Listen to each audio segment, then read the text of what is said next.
નમસ્કાર વિદ્યાર્થી મિત્રો, સ્વાગત છે તમારું તમારી પોતાની યુટ્યુબ ચેનલ માય ટીચિંગ ક્લાસમાં. આજે આપણે ભણીશું ધોરણ 6 ઇંગ્લિશ ગ્રામર એન્ડ કમ્પોઝિશનમાં ચેપ્ટર 4 WH ક્વેશ્ચન.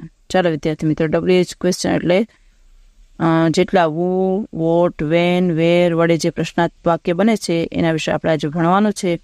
ચાલો ચાલુ કરીશું. પહેલું છે વુ. વુ એટલે કોણ. જો વિદ્યાર્થી મિત્રો ઉદાહરણ આપેલું છે, વુ ઇઝ ટોલ, નામની જગ્યાએ વુ વપરાય. Mahesh is tall. એવી રીતે બધા ઉદાહરણ તમને આપેલા છે, તમે જોઈ શકો છો. પછી છે વોટ. તો વોટ વસ્તુ માટે વપરાય.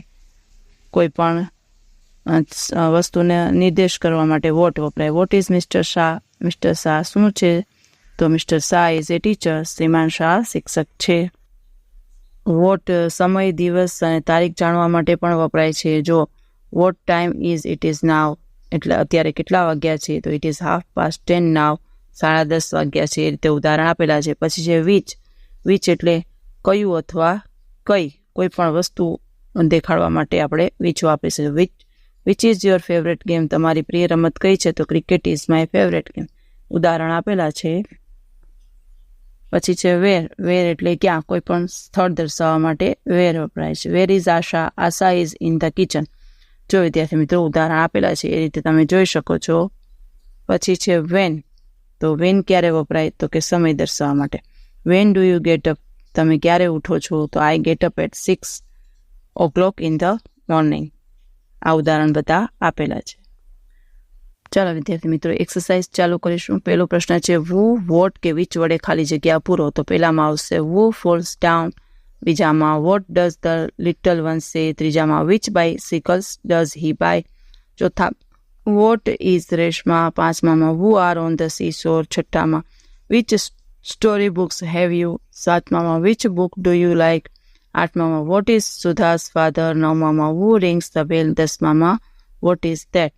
પછી વેર કે વેન વડે ખાલી જગ્યા પૂરવાની છે. ચાલો પહેલામાં લખો વેર ઇઝ મિસ્ટર જોશી. બીજામાં when did the rain stop. ત્રીજામાં where you 7 in the morning. ચોથામાં when does Mohan come home. પાંચમામાં વેર ઇઝ ધ ટીચર. છઠ્ઠામાં વેર અથવા when do Jasmine and Chameli play. સાતમામાં વેર ઇઝ પરેશ સ્કેલ. આઠમામાં વેન ડઝ અર્ચના કુક. નવમામાં where is Neha at the doctor's clinic. દસમામાં where are Lopa and her friends. ચાલો વિદ્યાર્થી મિત્રો હવે કૌંસનો આપેલા શબ્દનો ઉપયોગ કરી નીચેના પ્રશ્નોના જવાબ લખવાના છે. ઉદાહરણ આપેલું છે વેન વોઝ પ્રિયા એબસન્ટ. તો છે ઓન ટ્યુઝડે. તો જવાબ છે Priya was absent on Tuesday. ચાલો પેલું છે વુ આર ફેટ. તો Palak and Malak are fat. When was Rajesh ill. તો લખો Rajesh was ill on Wednesday. લખો વોટ ઇઝ દીપાસ ફાધર. તેમાં લખો Deepa's father is a doctor. ચોથું which subject do you like. તો લખો આઈ લાઇક ગુજરાતી. પાંચમું વેર આર ધ સ્ટુડન્ટ્સ. તો લખો the students are in the school. What do they celebrate. તો લખો ધે સેલિબ્રેટ દિવાળી. સાતમું વુ વેલકમ્સ ધ મેમ્બર્સ. તો અવર પ્રિન્સિપલ વેલકમ્સ ધ મેમ્બર્સ. આઠમું વુ વોઝ એંગ્રી. તો કે મોટા was angry. Now, which animals is big? The elephant is big animal. When does Chotu return home? તો લખો Chotu return home late in the evening.